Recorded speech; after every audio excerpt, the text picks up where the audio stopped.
तो एक बार फिर से अब तमाम न्यूज़ मॉनिटर के दोस्तों का, दर्शकों का स्वागत है, खैर मकदम है। कल यानी शुक्रवार यानी जुमे का दिन जो है बीजेपी के लिए और झारखंड के लिए बेहद महत्वपूर्ण दिन साबित होने वाला है। उसकी वजह ये है कि झारखंड के पूर्व मुख्यमंत्री और उड़ीसा के राज्यपाल रहे रघुवर दास कल जो है विधिवत तौर पर पार्टी की सदस्यता यानी बीजेपी की दूसरी बार सदस्यता ग्रहण करेंगे।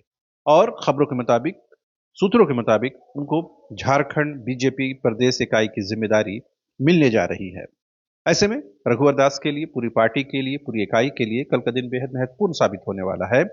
और बजाते रघुवर दास जो है जमशेदपुर से रांची पहुंच भी चुके हैं। उन्होंने कल ही जो है राज्यपाल संतोष कुमार गंगवार से मुलाकात भी की है। इस बीच बीजेपी के वर्तमान प्रदेश अध्यक्ष बाबूलाल मरांडी संथाल परगना के दौरे पर हैं। वो भी कल जो है विधिवत तौर पर उस कार्यक्रम में शामिल रहेंगे। तमाम बड़े नेता जो है रघुवर दास की वापसी और सक्रिय राजनीति, एक्टिव पॉलिटिक्स में आने का स्वागत करेंगे, खैर मकदम करेंगे। अब तमाम लोगों को पता है कि 2024 के विधानसभा चुनाव में बीजेपी और एनडीओ को करारी शिकस्त का सामना करना पड़ा है। खुद रघुवर दास ने एक अखबार से इंटरव्यू के दौरान कहा कि अति आत्मविश्वास, ओवर कॉन्फिडेंस ने बीजेपी को इस दुर्गति तक पहुंचा दी है, इस हालत तक पहुंचा दी है। ऐसे में साफ है कि बीजेपी ने एक बड़ी गलती की है, जिसकी तरफ जो है रघुवर दास इशारा कर रहे हैं। साथ ही उन्होंने कई बातों का जिक्र किया है, लेकिन खास तौर पर इस आत्मविश्वास के बारे में उन्होंने कहा कि पार्टी अति आत्मविश्वासी हो गई थी, जिसकी वजह से रिजल्ट जो है उनको मिला है। बहरहाल रघुवर दास के झारखंड में बीजेपी में सक्रिय राजनीति में आने के राजनीतिक तौर पर क्या मायने हैं? आमतौर पर तो ये कहा जा सकता है, या सतही तौर पर ये कहा जा सकता है कि बीजेपी को उस सदमे से उबारने की कोशिश है। बीजेपी जो संगठनात्मक दृष्टिकोण से कमजोर हुई है, उसको फिर से एक ट्रैक पर लाने की कोशिश है। फिर से सत्ता की जद्दोजहद है वो शुरू करने की जरूरत है। रघुवर दास चूंकि 5 साल झारखंड में शासन व्यवस्था देख चुके हैं, उनकी अगुवाई में झारखंड में शासन व्यवस्था चली है। और खास बात यह भी है कि रघुवर दास ही एकमात्र ऐसे व्यक्ति हैं जिन्होंने अपना अपना जो कार्यकाल, 5 वर्षों का कार्यकाल जो है पूरा किया है। और इस बात में कहने में बिल्कुल गुरेज नहीं होना चाहिए कि रघुवर दास के शासनकाल में जो है कामकाज हुए हैं, बेहतर कामकाज हुए हैं। हाँ, उनके एरोगेंसी को लेकर के सवाल उठते रहे, पार्टी के अंदर से भी, पार्टी के बाहर से भी। तो अब सवाल ये है कि क्या रघुवर दास जी बदल गए हैं?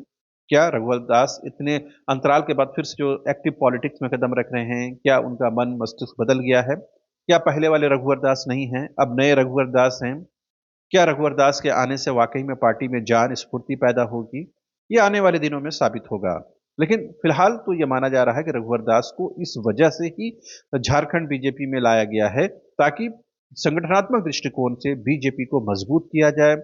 2029 के चुनाव या उससे पहले के चुनाव के लिए जो पार्टी को तैयार किया जाए, संगठनात्मक दृष्टिकोण से पार्टी को और जो है मजबूत बनाया जाए। चूंकि रघुवर दास की अपनी फैन फॉलोइंग है, और आपको पता है कि जब वो उड़ीसा के बाद झारखंड लौटे थे, रांची पहुंचे थे, उस दौरान राजधानी रांची के बिरसा मुंडा एयरपोर्ट में जिस तरह से लोग उनका इस्तकबाल के लिए, उनके खैर मकदम के लिए पहुंचे थे, ये बताता है कि उनका अपना जो बनाया हुआ जनाधार है वो अब भी कायम है।